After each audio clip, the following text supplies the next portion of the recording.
I was just outside for a breath of fresh air, and what a night. I know most of you are probably in your beds by now, but if you're still up and around, take a moment. Step outside for a spell and breathe in deep. The weather is absolutely still. The sky is crystal clear. It's like the forest is quietly breathing along with you. As you listeners know, I'm a night owl, and it's on nights like this I wish I wasn't cooped up in the studio. Makes an old man like me wish I could just roam wild. But here I am, and who'd keep you company all night long if I weren't? It looks like I'm not the only one staying up late. Caller, you're on the air. Hey, Pat, it's Maurice Horton. Hello, Maurice. What are you up to? Well, I was just taking Toby on his walkies. Oh, isn't it beautiful out there? Sure, but Pat, the reason I called is that Toby heard something rustling in the undergrowth and took off after it, and I couldn't find him. Probably a rabbit. Sure. Toby loves rabbits. Well, sure. Anyway, I figured that, if anyone runs into Toby, they could grab him. My number's on his collar. And Toby's a friendly dog? Oh, Toby loves people. Usually he comes back, but we were pretty far from home, and it sounds like he went pretty wild there. Great dog, but just too dumb for his own good. Well, Maurice, it's out there now. Hope Toby comes home soon. Yeah, thanks, Pat. You have a good night now.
At first, I kept finding the pages as if by accident.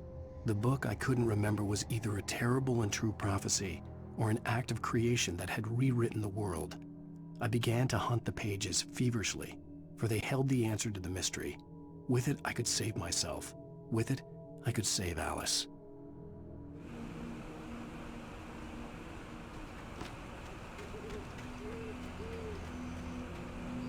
The gas station was closer now, its light welcoming in the darkness. Paul makes the best dogs in the state. Belly Burster is the best with no contest. Monster Dog is second best. The famous dog is...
need meal!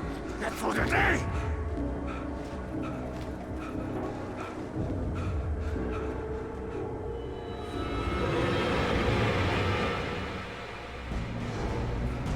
We enjoy the magnificent!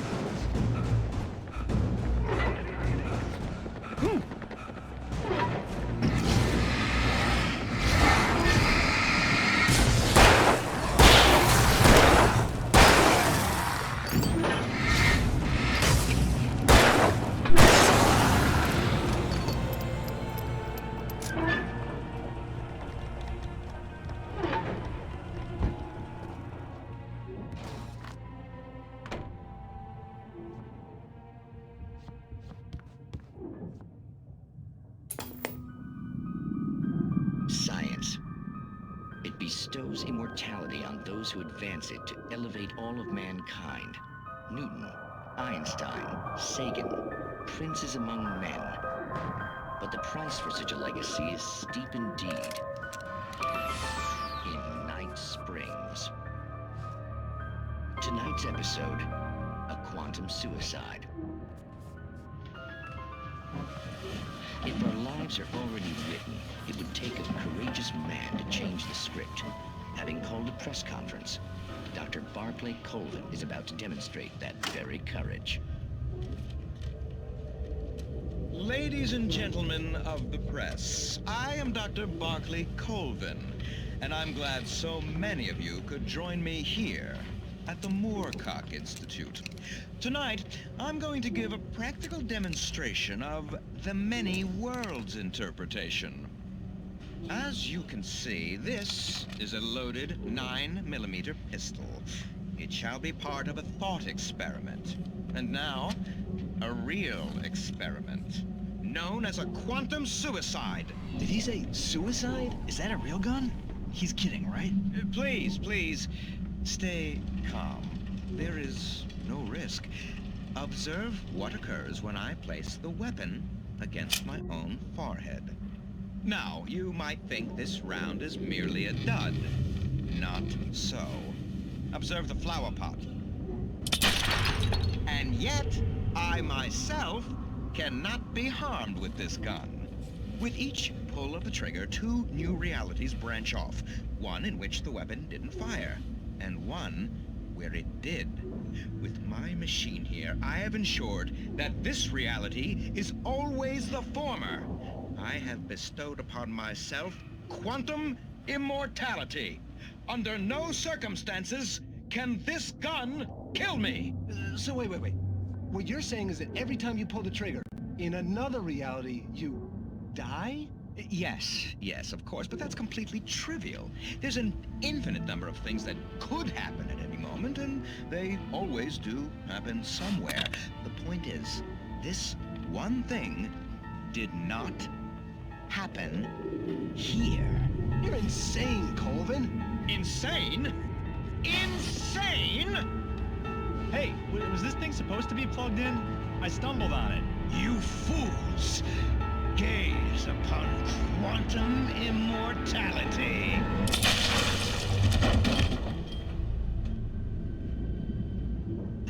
Poor Dr. Colvin, felled by his own hubris or the ignorance of the masses. Perhaps he should have left the crate unopened, the decaying atom unobserved. Curiosity often kills the cat.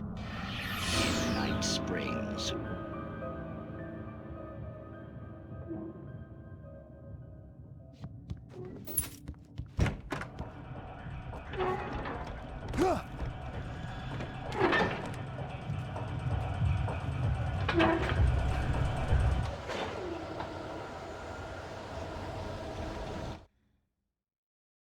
I stepped into the gas station's garage. It was dark and quiet. The place was a mess. It looked like someone trashed the place or that there'd been some kind of fight. Light spilled into the room through an open door at the back, and I made my way toward it. Without any warning, I was blinded by a bright light. An old portable TV on the shelf had come alive by itself. Impossibly, I could see myself on the screen, talking like a madman. "The cabin on Cauldron Lake?" she asked. The sheriff looked at me suspiciously. The early morning light flooded through the office windows. I would probably never have gotten out of the woods alive without her help, but I couldn't tell her the truth of what I'd faced the previous night. She'd think I was lying or crazy. She'd lock me up, and she wouldn't help me find Alice.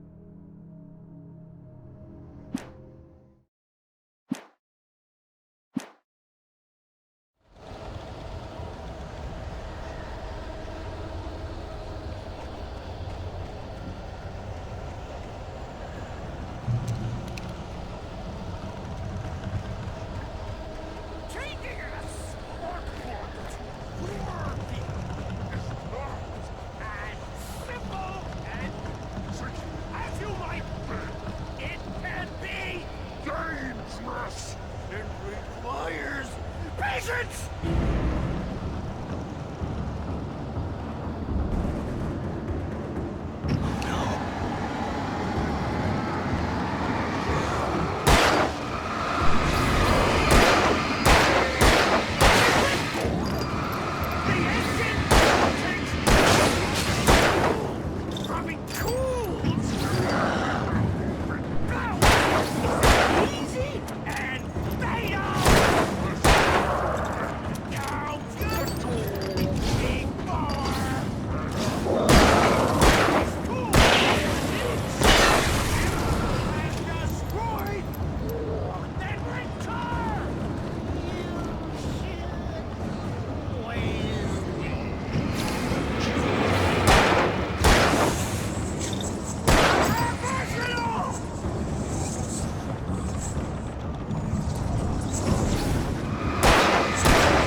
Stucky's body vanished, leaving behind only a lifetime of nightmares to come.